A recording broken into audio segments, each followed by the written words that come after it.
আসলে আজকের দিনে আমরা যেটা দেখতে পাচ্ছি যে চারিদিকে পিতামাতা গুরু তাদের প্রতি যে সম্মান বোধ আমরা অনেক অংশে হারিয়ে ফেলছি। তো আমাদের যেটা স্কুলে শুধুমাত্র যে পড়াশোনা করবে এমন তো নয়, পড়াশোনার সঙ্গে সঙ্গে তার সামাজিকতা বোধ, তার মধ্যে নীতিবোধ এগুলোও তো হওয়া উচিত। অর্থাৎ একটা সর্বাঙ্গীন সুন্দরভাবে যদি সে না বাঁচে তাহলে কিন্তু আমাদের সুস্থ সমাজ আমরা পাবো না। ঠিক সেই জায়গা থেকেই আমাদের এইরকম চিন্তাভাবনা করা যে যাতে ছাত্রছাত্রীরা তার নিজের মা বাবাকে অন্তত শ্রদ্ধা করে, এইভাবে সে আস্তে আস্তে সমাজের গুরুদের সে শ্রদ্ধা করতে শেখে। সেই চিন্তাভাবনা থেকে এটা করা। কত বছর ধরে এই প্রোগ্রামটা করে আসছে? এটা আমরা বিগত বেশ কয়েক বছর ধরে করছি। তো এবারে রবিবার পড়া সত্ত্বেও আমরা করলাম, কারণ আমি দেখলাম যে জিনিসটা চলছে সেটা হঠাৎ করে রবিবার বা ছুটির দিন বলে বন্ধ করলে ঠিক হবে না। তাই জন্যে আজ আমরা রবিবার হওয়া সত্ত্বেও আমরা অনুষ্ঠানটি করলাম।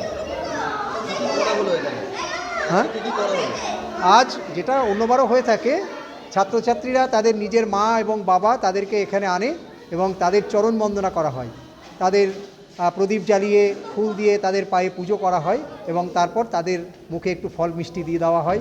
ঠিক সেইভাবেই এই অনুষ্ঠানটা ছোট অথচ খুব হার্দিকভাবে আমরা করি। আমরা তো এইখানে এসে আসলে এই গুরু পূর্ণিমাটা হলো এই পুরো একটা হলো একটি বিশেষ ভারতীয় উৎসব। এটি হলো হিন্দু, বৌদ্ধ ও ধর্মাবলীরা এগুলো পালন করে। আমাদের গুরু হলো আমাদের জীবনে গুরু হলো সবথেকে গুরুত্বপূর্ণ। আমরা গুরু ছাড়া আর কাউকে মহান বলতে পারি না। আর গুরু আমাদের প্রথম শিক্ষা দেয়, সেটা হলো আমাদের মা বাবা। আর এবং আমাদের যেই গুরু বলে যেই পিতামাতা আছে সেটাকে প্রমাণ করার জন্যই আমাদের এই স্কুল এটি করেছে। এবং আমার এখানে এসে খুবই ভালো লাগছে। এবং আমি এটা বলতে চাই যে গুরু ব্রহ্মা গুরু বিষ্ণু গুরুদেব মহেশ্বরা গুরু সাক্ষাৎ পরমব্রহ্ম তস্মৈ শ্রী গুরুবে নমঃ। আমি এখানে এসে প্রথম এখানে বলে দিল যে এখানে প্রমাণ। আমি স্কুলের একজন ছাত্র হিসেবে আমরা আমাদের হেড স্যার এবং আমাদের সমস্ত শিক্ষকদের উদ্যোগে যে গুরু পূর্ণিমা পালনের অনুষ্ঠান করার উদ্যোগ নেওয়া হয়েছে, সেখানে আমাদের যারা ছোট ভাই বোনরা তাদের পিতামাতা, আমাদের তো প্রথম শিক্ষা কেন্দ্র বা শিক্ষালয় তো আমাদের বাবা মা। তো সেক্ষেত্রে আমরা পিতামাতার চরণ বন্দনা দিয়ে আমরা এই গুরু পূর্ণিমাকে আরও মুখরিত করে তোলার চেষ্টা করেছি।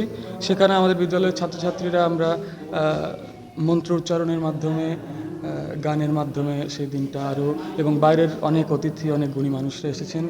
এটা আমাদের বিদ্যালয়ের ক্ষেত্রে অনেক বড় পাওয়া। আমি বিদ্যালয়ের একজন ছাত্র হিসেবে এটা আমার অনেক গর্বের। অনেকে নিজের বাবা মাকে সম্মান করে না, শিক্ষকদের এখনকার বর্তমান সময়ে দেখা যায় রাস্তায় দেখা হলেও সম্মান করে না। সেক্ষেত্রে দাঁড়িয়ে তোমাদের কি শিক্ষা দেওয়া হবে? এইটা বলতে চাই যে এটা ঠিকই এই বর্তমানে এটা দেখা যায়। তবে আমার মনে হয় এই যে কালচারটা আমাদের স্কুলের যে কালচার, আমার মনে হয় না এইভাবে গুরু পূর্ণিমা কোনো স্কুলে উদযাপন করা হয় বা পিতামাতার চরণ বন্দনা, এই যে বৃদ্ধাশ্রমে যাওয়ার কথাটা, এটা তো অবশ্যই। তবে আমার মনে হয় এই যে সব ভাই বোনরা বা আমরা এই যে শিক্ষাটা পাচ্ছি, এরপরে কখনো যদি মাথায় এগুলো আসেও, হয়তো এই দিনগুলোর কথা মনে পড়েও হয়তো সেই ভাবনাটা মুছে যাবে। এবং আমি চাই এবং যাতে সবাই চায় যে বৃদ্ধাশ্রম বিষয়টা যাতে কোনো দিন না থাকে, আস্তে আস্তে এটা উঠে যাক। বৃদ্ধাশ্রম কথাটা যাতে কোনো এক্সিস্ট না করে, বৃদ্ধাশ্রম বলে কিছু। খুবই ভালো লাগে, এটা আমাদের খুব গর্বের বিষয়। আমার ছেলে বিদ্যাসাগর বাণীভবন স্কুলে পড়ে। এখানে স্যার যেভাবে শিক্ষা দেয়, যেভাবে তাদের সভ্যতা ভদ্রতা, কীভাবে মা বাবার সাথে সভ্য ব্যবহার করতে হয়, তাদের সম্মান করতে হয়, খুবই ভালো লাগলো। আর পুঁথিগত শিক্ষাটাই যে সব তা কিন্তু নয়, সেটা বাইরের পরিবেশের সাথে, শুধু ভিতরে না, ফ্যামিলি না, তাদের পরিবেশ, বাইরের পরিবেশ, স্কুলের পরিবেশ, গুরুজনদের সাথে কীভাবে ব্যবহার করতে হয়, তাদের কীভাবে শ্রদ্ধা করতে হয়, সেটাই এই স্কুল থেকেই আমার ছেলে শিক্ষা পেয়েছে। এটা তো খুবই গর্বের বিষয়। তার থেকে আরেকটা বড় বিষয় যে আমি যেটা স্কুল, আমাদের বাড়িতে ততটা আমি শাসন করতে পারি, বাইরের ছেলে কিভাবে তৈরি হবে সেটা স্কুল থেকেই তৈরি হচ্ছে। ভালো লাগছে রে, খুবই ভালো লাগছে। আজ বিগত 3-4 বছর ধরে আমি আমার ছেলে পড়ে স্কুলে, আমি প্রোগ্রামটা মিস করি না। মানে কি কাজ করেন আপনি? অন্য কোথাও কাজে যান? না, আমি বলেই হাই যায়, আমি কোথাও কাজ করি না।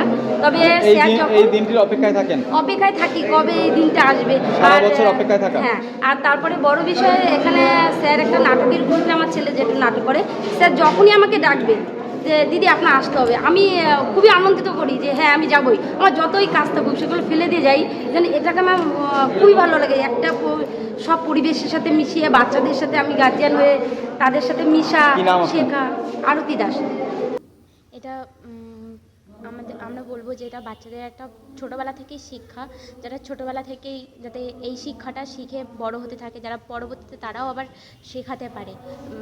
এখন আমাদের স্কুলে হচ্ছে, পরবর্তীতে অন্য স্কুলে এই শিক্ষাটা আরম্ভ হবে, আস্তে আস্তে সব স্কুলে শুরু হবে। পুরো ভারতবর্ষে, পুরো ভারতবর্ষে নয়, পুরো দেশে, পুরো পৃথিবীতে যেন এই কাজটা যেন শুরু হয়, যাতে সবসময় মা বাবাকে কখনো অবহেলা না করে, বৃদ্ধাশ্রমে না দিয়ে আসে, সবসময় যেন মা বাবাকে শ্রদ্ধা সম্মান করে। কেমন লাগে স্কুলের তরফে এটা করা হচ্ছে? এটা তো আমাদের খুবই একটা পাওনা। আমাদের হেড স্যার যেটা করছেন, এটা আমাদের কাছে খুবই একটা গর্বের ব্যাপার। অন্য স্কুলে দিয়ে অন্য বড় বড় মাননীয়রা আসছেন আমাদের স্কুলে, এটা আমাদের কাছে খুবই একটা পাওনা। আমরা খুবই গর্বিত যে এরকম একটা অনুষ্ঠান আমরা পাচ্ছি প্রতি বছরই গুরু পূর্ণিমার দিন করে। অন্য কোনো স্কুলে হয় শুনেছো এখন? না, আমার শোনা নেই কোনো স্কুলে এরকম হয় কিনা।